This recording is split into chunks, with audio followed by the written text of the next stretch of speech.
Shabbat shalom, everyone. We are beginning, as tonight we celebrate the new Hebrew month of Av. We are beginning what was for me for many, many years when I spent these days at Jewish summer camp as not only the saddest 9 days on the calendar for the Jewish people, but the saddest 9 days on the calendar for me, because there's a custom of not eating meat for the first 9 days of the month of Av. And so at these Jewish summer camps, I would go and it would be fish, and then I would go again and it would be dairy, and then I'd go again and it would be fish, and then dairy, and I was pretty unhappy. It's July, it's barbecue season. It's very painful. So we're not only beginning a new Hebrew month, but we're also beginning to utilize a new Siddur, which I don't know how many of you were aware that this was going to happen this Shabbat.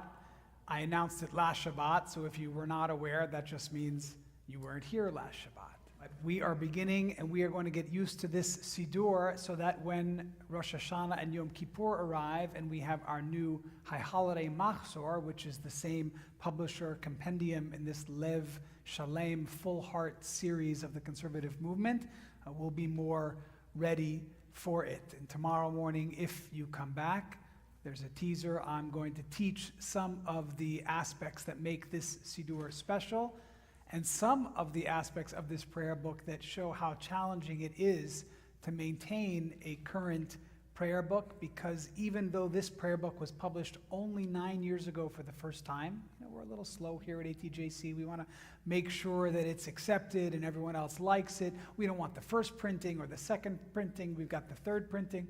I'll show some ways in which it already is becoming passé because of the state of the world. Very, very minor ways, but you'll have to come back tomorrow to get a little taste of it. So it's very fitting that we are beginning this new Hebrew month, counting 9 days until our lowest point in the Jewish calendar, Tisha B'Av, and also beginning with a new Siddur, because our Torah portion begins, Matot Maseh, the double portion, it begins by talking about words, in the sense that if someone takes a vow, and the example that the Bible uses is a young woman who's still living in her parents' household, if she takes a vow and her father hears that vow, and on the day the father hears it, the father says nothing, then the next day that vow stands. Meaning, even though she's a minor, and even though she's under the authority of her parents, of her father, if he says nothing on the day he hears it,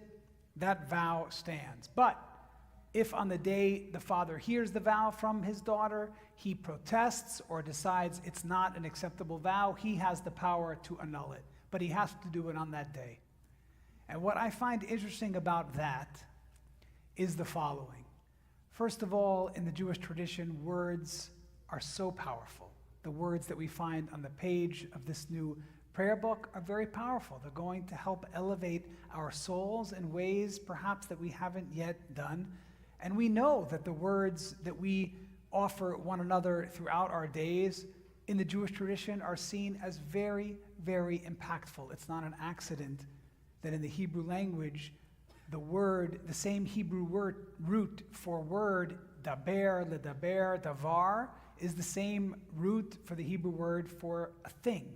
So in Judaism, we really understand that words aren't just sounds, they are real things.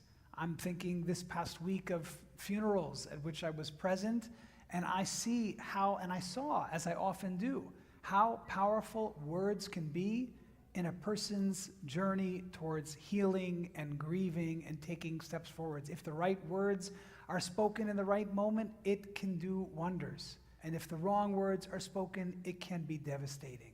But what I think we often miss, and what the Torah portion is trying perhaps to show us, by virtue of this father who can annul his daughter's vow on the day but not the next day, is that when we are silent, that is also a statement.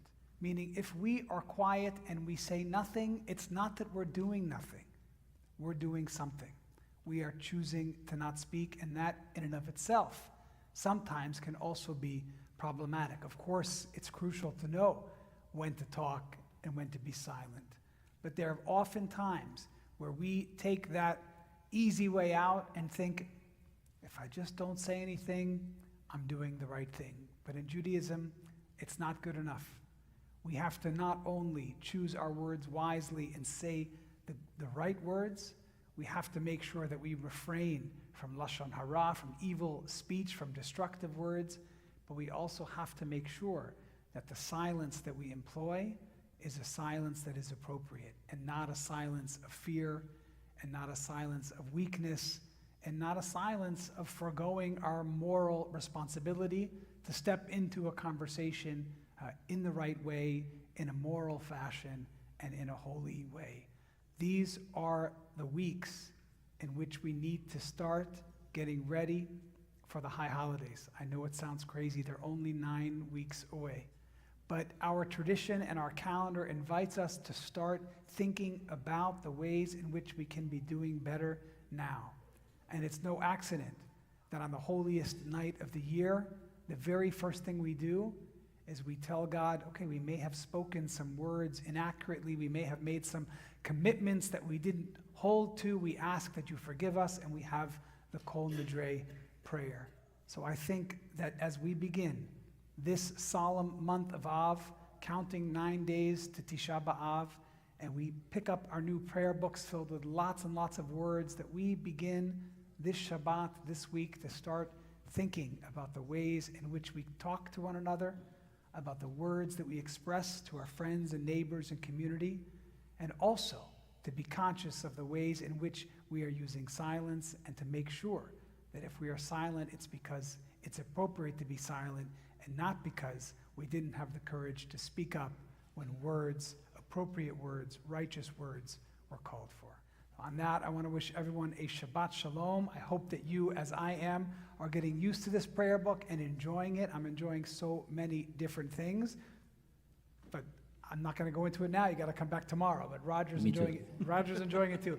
One particular thing, we had a little debate about how to do something in a service, and right here, the debate was resolved right there in the prayer book. You want to know what the debate was? Come back tomorrow.